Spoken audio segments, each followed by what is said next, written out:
آقا جاتون به شدت خالی. اینجا کاسه کباب علی بابا معبد و سفارت.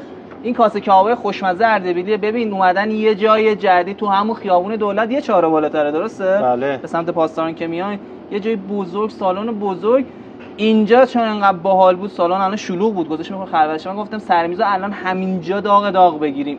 اینم که میبینید یه قله کوه کره محلی اردبیلیه. آقا ساعت کاری چطوریه؟ ساعت کاری از 12 ظهر تا 12 شب یک سره. ارسال هم داری؟ ارسال هم تو محدوده خودمون با پیکامون میفرستیم.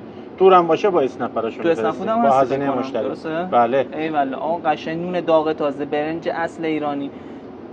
غذای اینجا از اون غذایی که میخوری میگه آقا محسن حلالت باشه.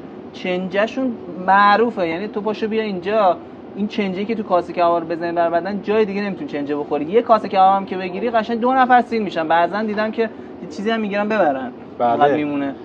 نکته حرفی با یه بار مصرف میگیرن میبرن. اما رو یه چیزی بهت بگم، وجدانن این کاسه کبابی که ما اینجا خدمت دوستان میدیم تو خود اردبیل هم به این خوشمزگی نمیتونن کاسه کباب بدن.